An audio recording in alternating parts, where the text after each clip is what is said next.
Salam alaikum, bonsoir à tous.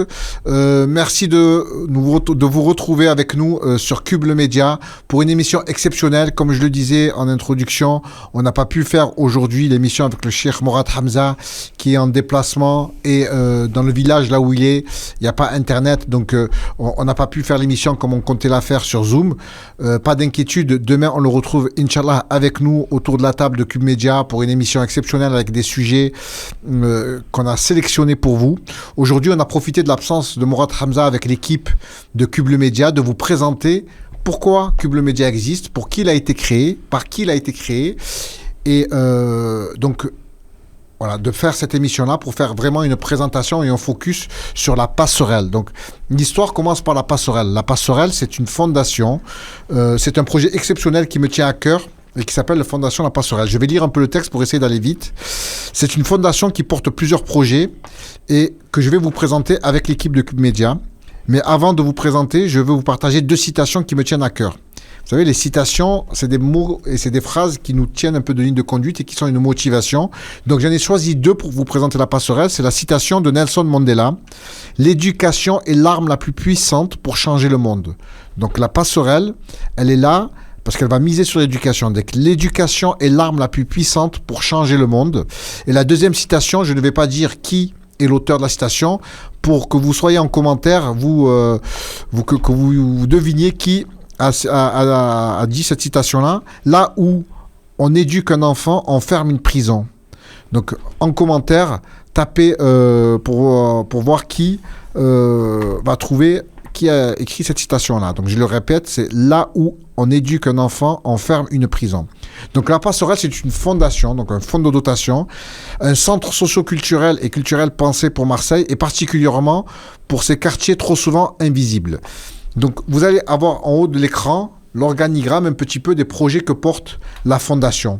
Le premier projet que la fondation a porté, parce qu'on a estimé que c'était une stratégie que c'était nécessaire, parce que pour pouvoir ouvrir les portes, pour pouvoir lever certains doutes, pour pouvoir présenter des projets, il nous fallait un média pour qu'on puisse montrer qui était la fondation, pour qu'on puisse avoir un rayonnement plus important et qui soit national et pourquoi pas international sur les projets qu'on va porter.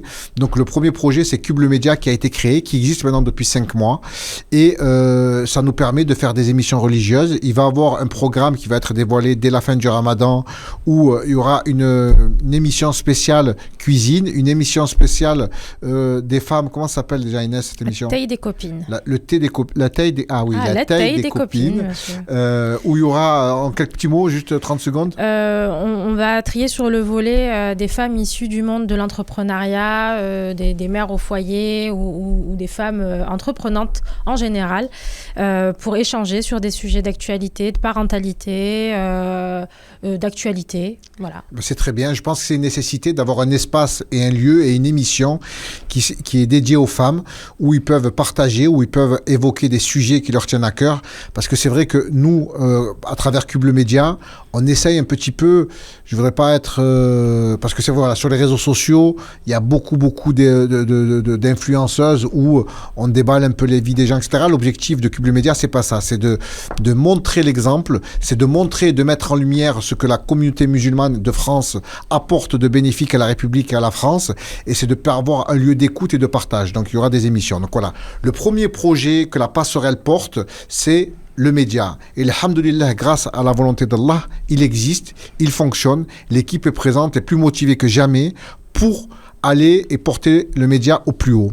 Le deuxième projet que porte la fondation, donc vous pouvez voir un petit peu l'organigramme sur le côté qui est un projet très important.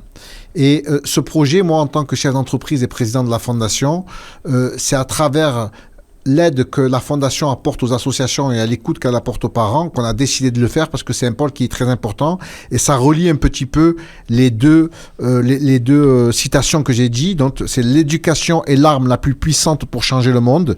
Et la deuxième citation, c'était là où on éduque un enfant, on ferme une prison. Donc je vais laisser Sonia qui rejoint l'équipe aujourd'hui de Cube le Média et de la passerelle en général. Donc le premier projet, le média, alhamdoulilah, ça fonctionne. Le deuxième projet qu'on va lancer très rapidement dans les jours qui arrivent. C'est le pôle parentalité et génération civique. Salam alaikum Sonia, j'aimerais bien que vous présentiez ce pôle-là et qu'on en discute un petit peu pour que ça soit bref et conscrit, que les gens puissent comprendre c'est quoi la passerelle. Merci. En tout cas, merci de m'accueillir chez Cube. Je suis très ravie et très honorée d'être ici parce que je crois vraiment en ce projet et je pense que ce projet aura beaucoup de succès. Donc, pour revenir au deuxième pôle, donc pôle parentalité et génération civique, c'est un pôle stratégique. Donc, c'est d'abord une plateforme de 350 mètres carrés qui est située juste ici, au cœur du 14e arrondissement de Marseille, au 51-53 boulevard du Capitaine Gèze. Et c'est tellement un pôle important, vous l'avez souligné, Monsieur Bouziane, que nous l'avons décomposé en 4 départements. Donc le premier département, chaque parent s'est confronté à ça, c'est le soutien, l'aide aux devoirs. Mais pas que. On a une plateforme aussi pour accueillir les enfants qui ont une grosse ou une petite difficulté scolaire. Je pense aux enfants dyslexiques, dyscalculies ou dysorthographiques. Donc, c'est des enfants qui sont un petit peu dans leur bulle et où des parents lambda ou des parents qui ont même fait des études n'ont pas forcément les armes pour accompagner ces dysfonctionnements. Donc, vraiment, c'est une cellule de soutien scolaire de manière générale. Le deuxième département, c'est un département parentalité et détresse parentale. Pourquoi c'est un département très important? Parce que on a constaté qu'il y a beaucoup de parents et surtout des mères célibataires où le papa est parti et absent, donc qui sont en détresse. Donc on a mis en place une cellule de 5 jeunes éducateurs spécialisés issus du territoire qui sont là comme des grands frères et des grandes sœurs pour écouter les parents qui sont en détresse, pour trouver des solutions, pour pouvoir mieux aborder les problèmes familiaux, les problèmes aussi financiers, les problèmes d'éducation, pour aussi justement retrouver cette harmonie familiale, surtout quand nous sommes des parents célibataires. Merci Sonia, je vous fais faire une petite pause, oui. Parce que c'est 2 sujets et 2 piliers qui sont très importants.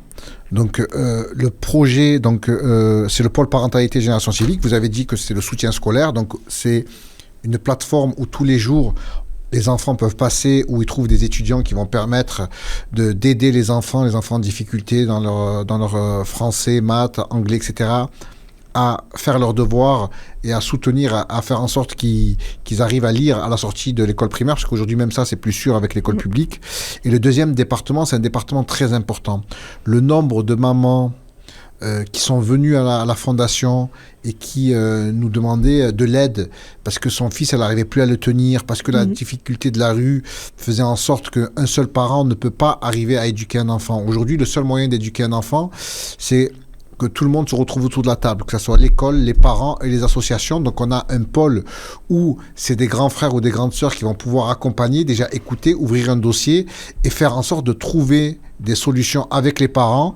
Et les grands frères et les grandes sœurs qui ont été sélectionnés sont des personnes du territoire qui connaissent un petit peu les difficultés, qui ont grandi dans les quartiers, qui ont eu des passages même dans leur vie difficiles qui leur permet d'ouvrir certaines portes et de pouvoir aider les parents, parce qu'il y a beaucoup de mamans isolées ou même des fois de parents avec le papa et la maman où ils ont de grandes difficultés. Donc le soutien scolaire, et ce département, c'est un département qui est la détresse parentale. Je sais que moi, une fois, j'étais au commissariat pour porter plainte à cause d'un véhicule qu'on m'avait cassé, et il y a un papa qui est venu au commissariat qui dit: écoutez, moi mon fils, je le tiens plus, il fait ce qu'il veut, il m'a frappé, s'il vous plaît, il est à la maison en train de dormir, venez le prendre, on va venez le chercher pendant qu'il dort parce que je sais plus quoi faire. Est-ce qu'on peut pas l'amener à l'aéroport dans l'avion pour le renvoyer au bled parce qu'ici il est plus tenable? Et le policier lui a dit franchement non, mais je peux pas, on peut pas faire ça ici, vous comprenez? Donc voilà, il faut qu'il y ait une cellule de soutien aux parents parce que l'éducation c'est un avenir. Je vous laisse terminer. Si je peux rajouter, Monsieur Bouziane, c'est que effectivement, en fait, aujourd'hui, on a des études pour à peu près tous les métiers, sauf le métier d'être parent aussi. Donc ça, je voulais souligner parce qu'être parent, c'est pas facile, et surtout avec la nouvelle génération, et je blâme pas cette génération, on a toute notre génération, on appartient tous à une génération, mais voilà, effectivement, être parent aujourd'hui, c'est très très compliqué. Donc on est là pour les accompagner du mieux qu'on peut. Le troisième département, c'est le département activités et découvertes. Donc l'objectif, c'est simple, c'est de planifier chaque vacances estivales ou les petites vacances scolaires des 15 jours pour découvrir des activités sportives ou la nature, tout simplement. Donc randonnée, sortie à la mer et même des petits voyages humanitaires pour se confronter aussi à la richesse du monde. Parce qu'il y a des enfants, malheureusement, qui ne sont pas sortis de leur quartier, qui ont très peu voyagé. Donc ça, c'est leur apporter une richesse outre que peut apporter l'éducation nationale. Oui. Très bien. Je veux juste appuyer un petit peu ce point-là qui est aussi primordial. Et encore, pourquoi on met des phases sur le projet de la passerelle, c'est toujours pareil. C'est-à-dire qu'aujourd'hui, il y a beaucoup de parents qui ne veulent pas prendre 2 mois de vacances et qui ne savent pas où mettre leurs enfants. Et aujourd'hui, la communauté musulmane de France n'est pas organisée. Il faut ne pas avoir peur de le dire. Et donc, notre objectif, c'est de commencer par Marseille, mais après, de pouvoir trouver des partenaires. Mais c'est d'avoir une cellule spécifique qui va s'occuper d'organiser des voyages qui soient éducatifs, qui soient avec un intérêt où, en fait, on ne peut pas laisser pendant 1 mois des jeunes de 13-14 ans aller à la mer tout seuls, etc. Donc l'objectif, je sais que moi, en tant que chef d'entreprise, j'ai eu beaucoup de parents, tellement avant les vacances scolaires, j'étais obligé de couper le portable ou de ne plus répondre parce que tout le monde me disait mais tu ne peux pas prendre mon fils au moins le mois de juillet parce que le mois d'août je suis avec lui, etc. Donc on ne peut pas faire ça, on ne peut pas prendre tout le monde, mais si on s'organise et si on met des process en place avec des projets, eh bien, on répond à une demande et tout le monde est ravi de ça. Je vous laisse terminer le dernier point, Sonia. Oui, donc le 4e département, c'est le département transmission citoyenne. Donc ce département a pour objectif de recréer une passerelle entre les citoyens des quartiers et les institutions représentantes de la République ou du civisme. Donc l'objectif, c'est vraiment de pouvoir créer des ateliers de communication entre la police municipale, la police nationale, mais pas que, aussi accompagner les jeunes dans les mairies, dans les conseils départementaux ou le conseil régional pour assister à des visites et à la compréhension aussi de ce qu'est aujourd'hui la République française. Donc c'est vraiment une action républicaine, une action qui va permettre à tout un chacun de comprendre dans quelle atmosphère on vit et dans quelle atmosphère on évolue aussi. Parce que le civisme, c'est pas forcément faire appel aux institutions, c'est aussi être incarné par le civisme et les valeurs républicaines. Merci beaucoup pour cette belle présentation. Donc, Sonia vient de nous présenter le pôle parentalité et génération civique qui est composé de 4 départements qu'on vient de citer. De toute façon, la vidéo, elle va rester en boucle sur YouTube. Vous pouvez aller aussi sur notre site internet pour pouvoir lire et mieux comprendre le projet que porte la passerelle. Pour ça, on va avoir besoin de vous. C'est pour ça que je disais que cette fondation a été créée pour vous et on a besoin de votre soutien. Et déjà, ça commence par aider notre média, donc en partageant, en likant et en disant à la famille, en parlant aux amis, en parlant autour de soi, en disant il y a un nouveau projet exceptionnel qui démarre à Marseille, qui s'appelle La Passerelle, il faut y aller, il faut le soutenir. Vous pouvez aussi nous rendre visite dans les locaux au 51-53 boulevard du Capitaine Jazz. Vous pouvez aussi assister à l'émission en présence du CHIR et venir nous aider et nous soutenir. Là, on va passer maintenant à un autre pilier de la fondation qui va être présenté par Inès, parce que je présenterai à la fin le gros bébé que la fondation va protéger et comme ça va vous permettre aussi d'être dans les temps au niveau de votre planning. Donc, ce que va vous présenter Inès, c'est aussi un projet qui est d'une utilité capitale. C'est l'école privée et le pôle juridique. Inès, je vous donne la parole et je sais que il faut vraiment insister sur ce truc-là parce que c'est un projet qui est un des piliers aussi de la passerelle et par la grâce de Dieu, on arrivera à porter les 4 projets que la Fondation porte parce qu'on a la bonne intention, on a la NIA et d'ailleurs, on va en bas vous mettre l'adresse mail de la Fondation. On a besoin de... Comment on appelle ça ? on a besoin de soutien, oui, en aidant laïquant ou en faisant des dons, mais on a besoin aussi de bénévoles. Si vous êtes des bénévoles, que vous êtes dans l'éducation, que vous pouvez apporter une brique à l'édifice, vous êtes les bienvenus. Vous pouvez poser vos CV ou poser ce que vous pouvez faire, ou même si vous avez une demi-journée par semaine que vous pouvez mettre à disposition pour la passerelle, c'est que en s'unissant qu'on pourra arriver. Donc je vous laisse, Inès, pour vous présenter les deux pôles. Alors, salam alaikum, bonjour. En tant que maman, moi, mon engagement, il est dans le projet La Passerelle, il est né d'une réalité que j'ai vécue. Il y a 2 ans, quand j'ai voulu inscrire mon fils en classe de CP dans une école musulmane, je me suis confrontée à beaucoup de difficultés.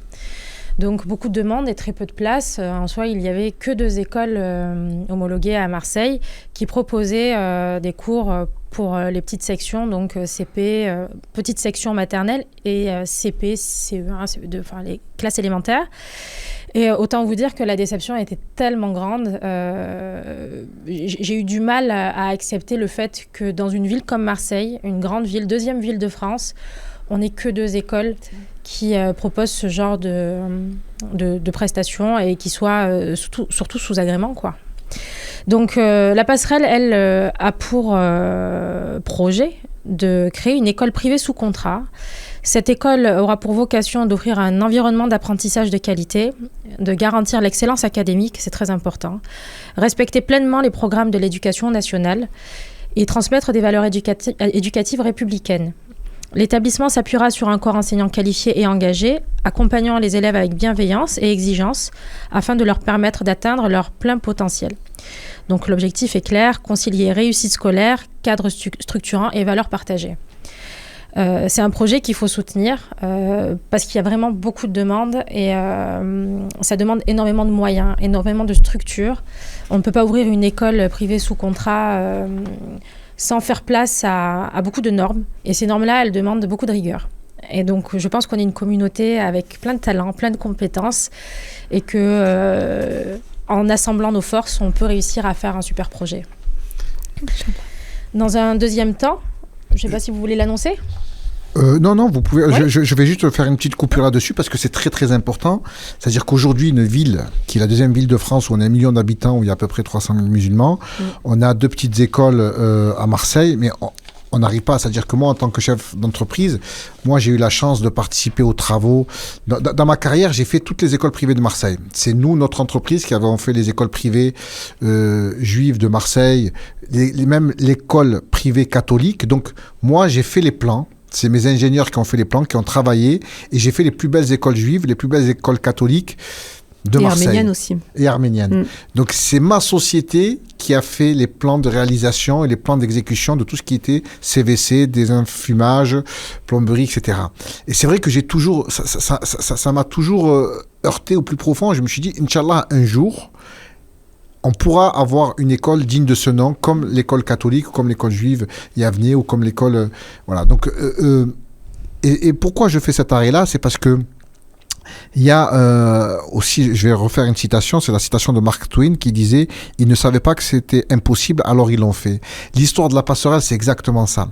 Vous savez, on a signé un terrain de 8000 mètres carrés qui a été préempté, où on avait fait une étude de faisabilité, où on aurait pu mettre en place tout ça. C'est-à-dire que le terrain était assez grand pour avoir... Je fais un peu de suspense. Je reviendrai à la fin, une fois que vous avez présenté le truc, pour dire ce qu'on allait signer, qu'est-ce qui a été bloqué. Parce que comme ça, moi, ça va me permettre de dire tout ce qu'on avait prévu. Je vous redonne la parole, Inès. Alors, l'éducation ne va pas sans l'aspect juridique et défense qui fait défaut à notre communauté. Et je vais même parler de bureau des influences. La passerelle, elle portera donc un pôle juridique et d'accès au droit destiné à accompagner les citoyens confrontés à des difficultés administratives ou juridiques. Donc aujourd'hui, il y a de nombreuses personnes qui se retrouvent démunies face aux démarches administratives complexes, aux problématiques liées au droit du travail, aux difficultés de régularisation ou de renouvellement de titres et aux situations de discrimination et en soi aux litiges du quotidien. Trop souvent, faute d'information ou d'accompagnement, les droits ne sont ni connus ni exercés. Ce pôle aura donc pour mission d'informer sur les droits et devoirs, d'orienter vers les dispositifs adaptés, accompagner dans les démarches administratives et défendre les situations nécessitant un appui juridique. Il s'inscrit pleinement dans le cadre des valeurs républicaines et de l'état de droit. Pour rebondir sur le bureau des influences, face au poids des représentations médiatiques, donc sans citer les médias qui nous tapent dessus au quotidien, des discours publics et des stéréotypes qui impactent directement l'accès au droit, la passerelle mettra en place un bureau des influences. Donc sa mission sera de décrypter, analyser et répondre aux dynamiques d'influence qui façonnent l'image de notre communauté dans l'espace public. Il agira comme un levier de vigilance, de plaidoyer et de rééquilibrage afin de lutter contre la désinformation, les amalgames et les traitements inéquitables. Donc, en lien étroit avec le pôle juridique, ce bureau permettra non seulement de défendre les droits sur le plan légal, mais aussi d'agir en amont sur les récits, les perceptions et les cadres d'opinion qui conditionnent trop souvent les situations de discrimination. Aujourd'hui, on ne peut plus laisser un quelconque média se permettre de parler pour nous, à notre place, de créer des stéréotypes et des dynamiques malveillantes à l'égard des musulmans. On le subit au quotidien. On parle souvent d'islamophobie que les politiques ne reconnaissent pas, mais on y est. C'est typiquement ce qui se passe aujourd'hui. On subit au quotidien la pression et l'acharnement des médias sur notre communauté. Et donc, il est temps que ça s'arrête et il est temps qu'on ait un droit de parole aussi et un droit de réponse. Barakallahu fik, Inès, je reprends la parole donc pour terminer un petit peu le début de l'histoire que j'avais commencé au milieu de l'émission. Donc tous ces pôles-là, vous vous rendez bien compte que c'est vraiment un besoin, une utilité, que ça devient même maintenant une priorité. Pour revenir un petit peu au fait de savoir qu'ils ne savaient pas que c'était impossible, c'est pour ça qu'ils l'ont fait. Nous, la Fondation La Passerelle, on a signé une proposition d'achat d'un terrain de 7000 m² à Marseille, où j'avais fait venir un architecte, où on avait pu implanter dans ce grand terrain une école privée, de l'école primaire jusqu'au lycée, avec le parking, avec la cantine, une école digne de ce nom dans les règles européennes et françaises.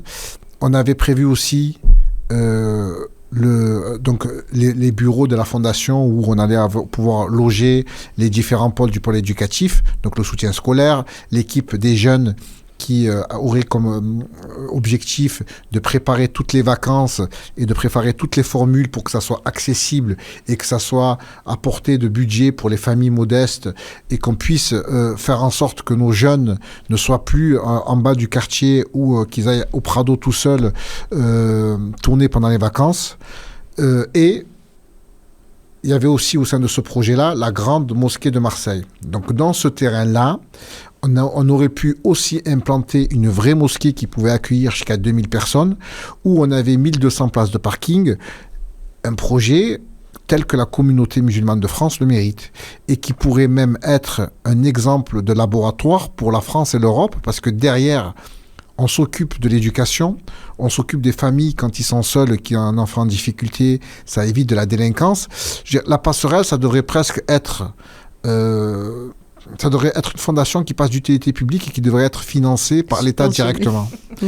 Mais on va s'organiser avec notre communauté, on va pouvoir le faire. Donc aujourd'hui, le terrain qu'on avait signé à Sainte-Marthe, l'État l'a préempté, on n'a pas pu aller au bout.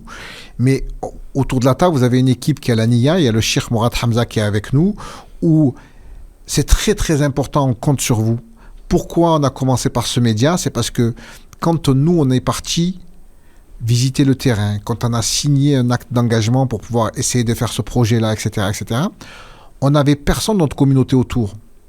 On n'a pas une voix aujourd'hui. Si je prends le micro et que vous êtes 500 000 abonnés et que on peut faire une mobilisation ou on peut faire un truc comme ça, les politiques, les gens vont être obligés d'écouter notre besoin et de se rendre compte à la réalité que nous sommes des Français nés en France et que nous devons pouvoir vivre dans ce pays en harmonie et épanoui, avec des besoins et avec, je veux dire, moi, quand je vois les mosquées qu'il y a à Marseille où on est obligé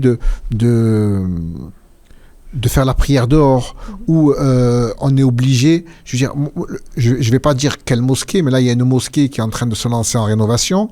La ville a vendu le bâtiment à 1 200 000 € à la mosquée. Ce bâtiment, il est en plein rond-point.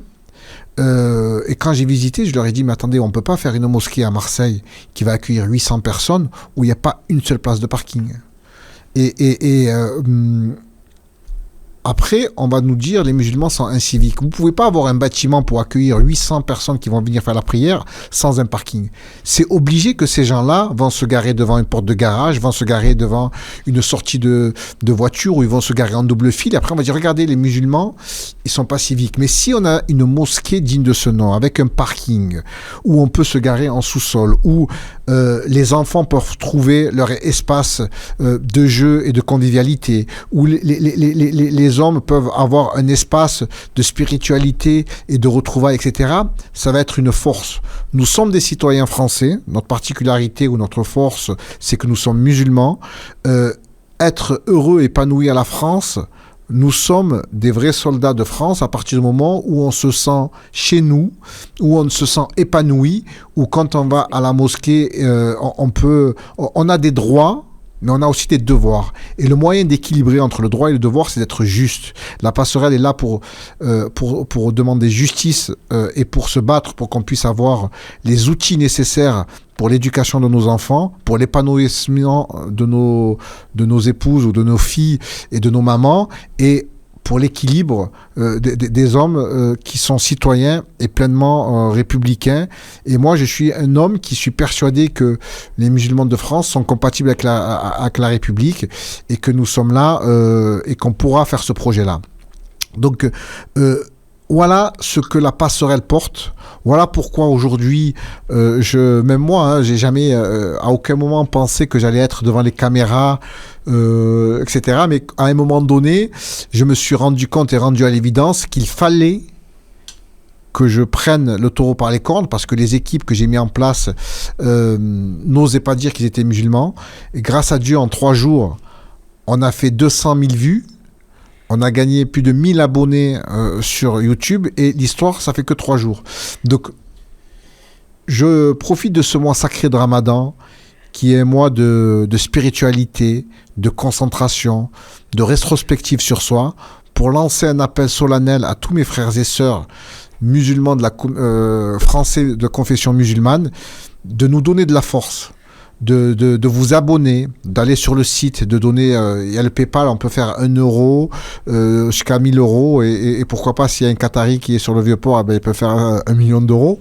Mais on a besoin de toutes les forces vives de notre pays et tous les musulmans de France pour aller au bout de ce projet-là. Et je suis sûr que en plus, on en reparlera parce que les conditions de la passerelle dans le conseil d'administration, il y a des gens comme Inès, comme Sonia, il y a des gens comme le professeur Hamza, mais il y a des gens issus de la police, parce qu'on a voulu que cette association-là soit une association transparente.